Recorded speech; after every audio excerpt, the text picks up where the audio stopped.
मैं अब दरख्वास्त करूंगा इस महफिल के मेहमान खुसूसी member of ruling family chief guest Sheikh Sultan bin Abdullah Al Qasimi to please come on stage and grace the occasion. और साथ में अबू आसिम साहब से भी दरख्वास्त है कि वो भी मेहरबानी करके स्टेज पर तशरीफ ले आएं।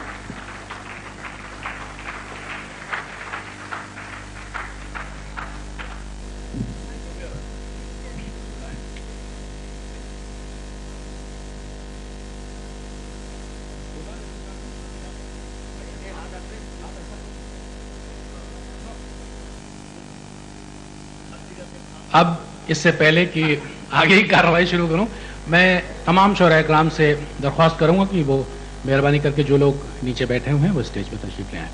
और इसके बाद दरख्वास्त है मेहमान खुसूसी मेंबर ऑफ पार्लियामेंट भारत मोहतरमा फूलन देवी से कि वो चंद अल्फाज कहने की जहमत गवारा करें। मिसेस फूलन देवी। हमारे नियाज अहमद एसोसिएशन की तरफ से जो भी हमारे भाई अब्बू हाशमी, हाजिम भाई, हमारे सभी साहिर भाई, सराना, जो भी हमारे भाई और बहनों, शुद्ध हिंदी आती है और हमें कोई भाषा आती नहीं है।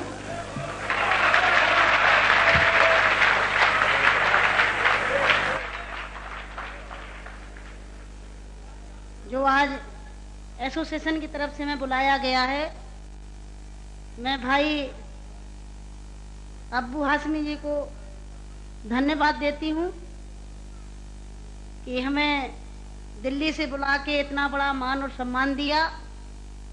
हमारे अब्बू हाशमी साहब के जो पिताजी थे, उन्होंने भी बड़ा गरीबों का, महिलाओं को, दबी कुचली महिलाओं का, शोषित पीड़ितों का के लिए बड़ा काम किया। तो आज उन्हीं के नाम से जिस ट्रस्ट है, जिस तरह हमारे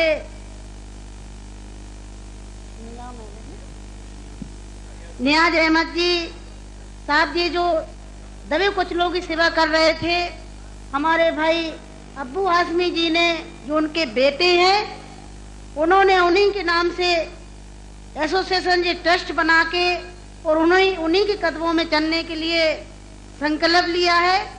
और दबे कुचले, वास्तव में दबे कुचले लोगों को, क्योंकि मैं बॉम्बे जाती रहती हूँ, वहाँ से लोग जो भी आते हैं, मैं चिट्ठी लिख देती हूँ। चिट्ठी में जो भी काम होता है, चाहे पैसे का हो, रोते रोते लोग जाते हैं उनके पास और हंसते हुए आते हैं। जिस तरह से भी उनकी कोशिश होती है पूरा करते हैं। और आज जो गुजरात में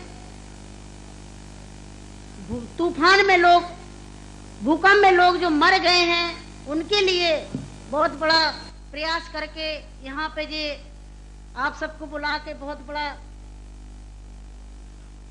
काम किया है। और जो भी उनसे हो सकेगा वो वहां जाके काम करेंगे। मेरे भाई और बहनों, मैं भाई अब्बू जी को, अब्बू हाशमी जी को, जो मेरे भाई है, मैं दिल से धन्यवाद देती हूँ कि हम जैसी महिला को ले आके यहाँ खड़ा कर दिया। और मेरे भाई और बहनों, मेरा भी एक इतिहास है, मैं और तो जान बताऊं ना।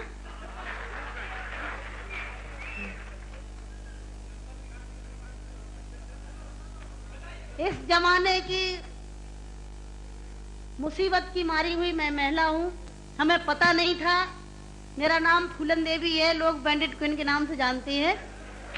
और हमें पता नहीं था कि इतना संघर्ष करने के बाद हम जिंदा रहेंगे और आज आप सबके बीच में भी पहुंचेंगे, इतना मान सम्मान भी हम पाएंगे, ये हमने कभी नहीं सोचा था। 4 साल हम जंगल में भटके। आपको पता होगा कि हमारे हिंदुस्तान में, नहीं कहना चाहिए ऐसे मौके पर, कहूंगी, बताऊंगी जो मेरे पे बीती है, कि हमारे सामंतशाही लोग, पैसे वाले लोग और खासकर मैं जात का नाम लूंगी तो लोग कहेंगे दुबई में जाके जात को गारी रहेगी। ऐसे ऊंची जाति के लोग जो जात पात को मानते हैं, हम जैसे गरीबों को, दलितों को, दबे कुचलों को, अल्पसंख्यकों को एकदम ये सोचते हैं जी कीड़े मकोड़े हैं, जी इंसान नहीं है। तो उन लोगों को मैंने बताया कि मैं इंसान हूं, अगर हमें तुम मारोगे तो हम भी चुप नहीं बैठेंगे, हम भी जवाब देंगे। और इसलिए मैंने कई दफे सोचा कि मैं आत्महत्या कर लूं, मर जाऊं, पर मैंने सोचा कि मरती तो हजारों लड़कियां रोज हैं।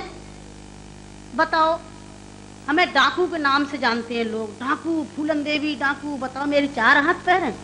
कहते चम्मिल घाटी की है, चम्मिल घाटी की। चम्मिल घाटी मेरी माँ बाप है। अरे मैं माँ बाप से पैदा हुई हूँ, मेरा कसूर यही है कि मैं झोपड़ी में पैदा हुई, गरीब परिवार में पैदा हुई, दबी कुचली समाज में पैदा हुई, तो हमें जीने का अधिकार है नहीं। मेरे भाई और बहनों, मैंने कोई बुरा काम नहीं किया। मैं तो वहां भी मंच में बोलती हूँ, अब्बू भाई के साथ में तो कई सभाएं हुई हैं, बहुत बड़ी बड़ी सभाएं हुई हैं, कि मैंने कोई बुरा नहीं किया है। आपने सुना होगा, सुना का आप तो वहीं के सब रहने वाले हैं, कुछ हमारे भाई हैं यहाँ के, है कि एक सीता के कारण इतने बड़े जो रावण का आज तक पुतला फूंकते हैं, उसका यही कसूर था कि खाली एक औरत को उठा ले गया तो आज तक पुतला फूंकते हैं। मैंने क्या बुरा किया? मेरे साथ भी ऐसे रावणों ने अत्याचार किया, मैंने उन रावणों को जवाब दिया। फूलन देवी को डाकू है, डाकू है। अरे वो तो माननीय मुलायम सिंह जी की देन है, नहीं नाम लेना चाहिए, जो आज हम समाज के अंदर खड़े हैं। और नहीं तो इतनी बड़ी साजिश रची थी, हमने कोई बुरा काम नहीं किया। जिन्होंने हमें सताया, हमें समाज में रहने लायक नहीं रखा, तो गुस्सा में इंसान अच्छा काम नहीं करता, गुस्सा में गलत ही करता है। और जो कुछ भी हुआ अच्छा और बुरा सबक सिखाने के लिए कि हम जैसी बहन बेटियों के साथ अन्याय अत्याचार करोगे तो कोई भी महिला घर से बाहर निकल के और अपने अधिकारों की लड़ाई लड़ने के लिए मैदान में खड़ी हो जाएगी। तो मेरे भाई और बहनों, हमें तो डाकू घोषित कर दिया।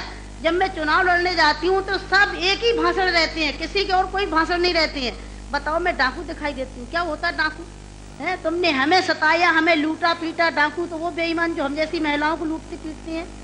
तो मेरे भाई और बहनों, 4 साल में जंगल में भटकी, 11 साल में जेल में रही, और जेल में भी हमें पागलों के साथ रखा गया था।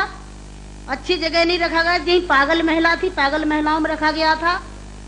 11 साल तक हमें जेल में रखने के बाद कोर्ट में पेश नहीं करा गया।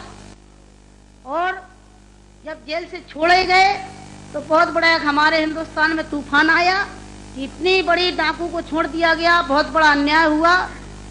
बस आप सबका प्यार था, आशीर्वाद था, कुछ ऊपर वाले की भी दुआ थी, जो आज आप सबके बीच में खड़े हैं।